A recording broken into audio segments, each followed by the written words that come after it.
So, how can we be sure that we have this full cup, that our battery is charged?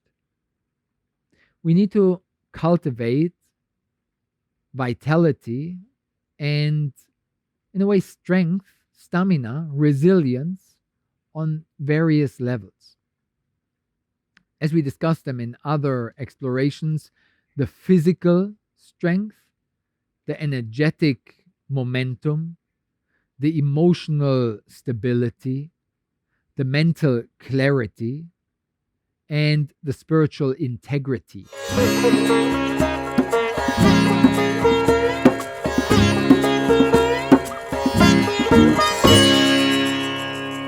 Action! Put your own oxygen mask on first before assisting others under your care. Look after yourself. Be safe. Be strong. Nurture yourself. If we don't have the strength, the vitality, the stamina to sustain our own well being, how can we provide for others? We need to cultivate that inner strength, that momentum, that vitality, that clarity, energy, and attention, which allows us to not only care for ourselves, but then to go beyond. But if we don't have enough resources to maintain, sustain ourselves, then how can we help others? And ideally, we don't just individually want to survive, but we want to thrive ourselves. And then it comes more easy and almost organic that we naturally want to support others and give back because we received so much. We ourselves have, in a way, an abundance of strength, energy, vitality. I think it's a old school English proverb. My cup is runneth over. I'm overflowing with joy. I have a full cup in the sense of, no, I already served myself. Thank you. I already am nourished. Therefore, I can then more easily, more intuitively provide for others. And we have to acknowledge that there is a survival mechanism in the individual being. That in some ways for the organism, it's almost natural to look after its own well being. We have other episodes in our month of nurturing where we speak about very specifically how to nurture the network and be of service to others. But in this exploration, we'll take a look at nurturing ourselves. So, the catch is, of course, that this can be exaggerated. And frequently in the modern Western society, we find, in a way, the excessive tendency of only looking after ourselves. And we've all seen and experienced this exaggerated self-focus, which comes with the shadow aspects of vanity and pride. The narcissistic character whose world is just turning around themselves, being almost possessed with my own persona, with my own mask, because that is one of the root translation of the Latin word persona, mask. My personality, my personality is just a mask. And usually people are obsessed with all the fashion and makeup and beauty industry of like excessive self-care, ego-centered arrogance and self-importance and all the rest of it. So, yes, we know the problems and downsides, shadow aspects of this excessive self care. So, it always, of course, needs to be in a harmonious balance of, yes, looking after ourselves, but also being of service to others, nurturing and filling our own cup, but then also providing and sharing with others. So, it is, of course, about a harmonious balance between those two. And as mentioned, in other explorations, check out the other YouTube video on nurturing the network, supporting others. But in this exploration, again, we look at nurturing ourselves. As I started, put on your own oxygen mask first. So, how can we be sure that we have this full cup, that our battery is charged? We need to cultivate vitality and, in a way, strength, stamina, resilience on various levels. As we discussed them in other explorations, the physical strength, the energetic momentum, the emotional stability, the mental clarity, and the spiritual integrity. All these 5 areas can be nurtured. All those 5 areas can be nourished and uplifted. And in a way, we want to have a harmoniously developed body mind where all the energies and emotions, psychological aspects, all the physical embodiment in the different organs of this wonderful, inspiring, intricate body, where all those systems, all those areas and levels are at least having a baseline of stability, of charge, of vitality. Not all of them need to be perfect. It's impossible. There's always trade offs, and sometimes we go stronger on that. Other people are more emphasizing in their life on this aspect. That's normal. But if we are severely lacking in one of those 5 areas of physical health, energetic momentum, emotional balance, mental clarity, spiritual integrity, alignment, meaning, purpose of life, if we are kind of completely missing out and screwing up in 1 or 2 of those areas, it's going to be difficult to help out others because we're completely out of balance.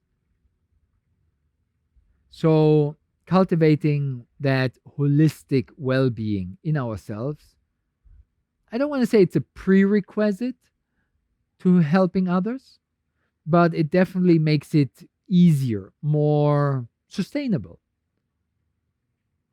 Because we can, of course, be of service to others. And mothers, for example, at the sacrifice of their own being, are in service of their toddlers, babies, and kids for years and sometimes decades.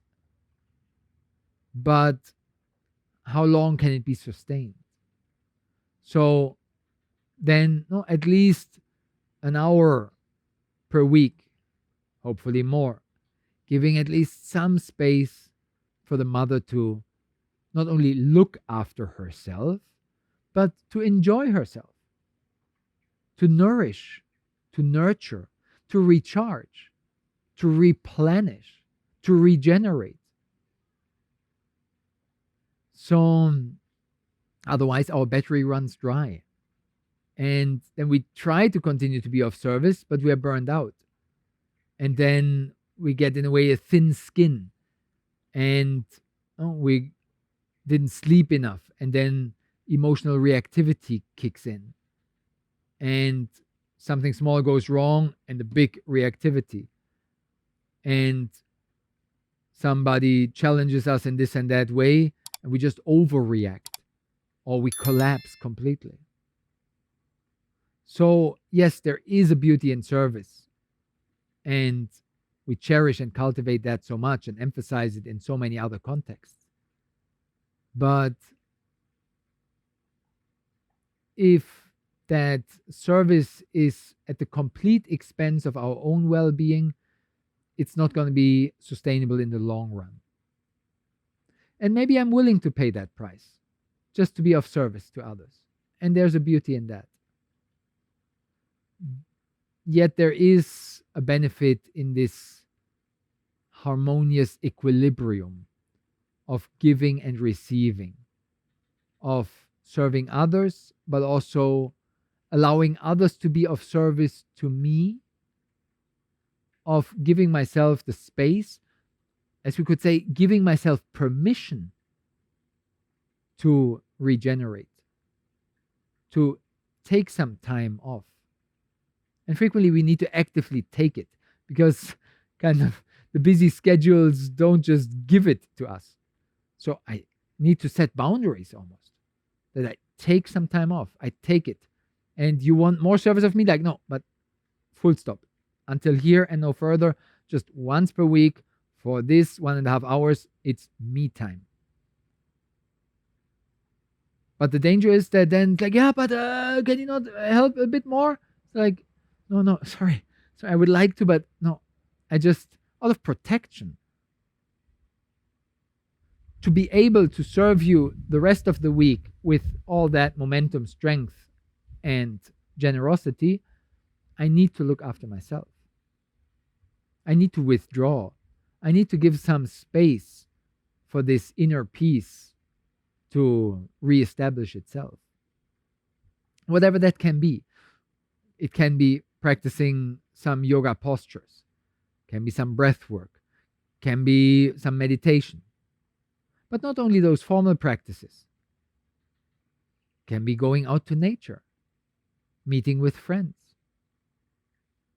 breathing deeply wherever we are and soaking in that recharging beauty. And we can understand also the plain wellness as it is offered in spas. So once per month, I allow myself, even though money is tight, even though time is extremely limited, I just give myself permission. I take the space and time to just be me. And probably we should more regularly take some more time, especially when you are in such a position like motherhood, where you serve for the whole family so much. I don't even want to use the word, but we deserve it. It's just appropriate. It's almost just common sense from an outside perspective. So nurture yourself.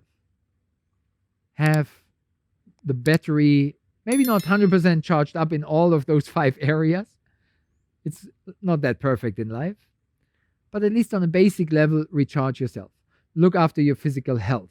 Okay, some movement, exercise, cardiovascular strength, diet, sleep, some revitalizing, energizing practices, some emotional stability. For example, I tend to be also very much organizing, planning projects, so many thousands of students in our community, so many things to organize, and I get very brainy in the head and this, that, so many projects. For me, it's out of the mind, into the body, in nature, and going to dance. Ecstatic dance, contact improvisation, dance, where it's just out of the mind, into the body. This direct, tangible nourishment of the body, this embodiment, this changing of channel, changing of frequency, and whatever it is for you, playing team sports or whatever, tennis, badminton type of sports, going for a swim, going for a walk with the dog, going hang out with friends and family members, whatever it is for you, see that it plays on some of the different areas where you specifically need some recharging, and give yourself the space and time. Take it. And sometimes set the boundaries, kind of like, until here and no further. Now I just need to urgently recharge. It's the bare minimum. Don't feel bad about it. And yes, then sometimes notice where it's maybe getting a bit exaggerated and I'm not getting selfish and I'm just looking too much after myself. Depends on your personality, life circumstances, and area of life. Of course, be critical. Don't overly indulge and just get selfish. We discussed it with some headlines before, but you know yourself. And then take outside feedback serious, honor the third party outside reflection. Find the balance. And most importantly, enjoy yourself. Keep shining in the spirit of yoga and celebrate this wisdom in motion, recharging, replenishing yourself. And please share your secret tips and tricks. How are you allowing yourself to recharge? What's your secret hack? Please leave it in the comments below. And maybe you want to nurture with some more yoga classes. You find in the description text the link to sign up for our monthly schedule and calendar, where we are sharing lots of free yoga classes, pranayama, meditation techniques, inspiration like this. So don't miss out. Sign up for the calendar in the description below. And remember to celebrate the beauty of simplicity as you enjoy and take a deep breath from that oxygen mask to recharge yourself. See you on the inside.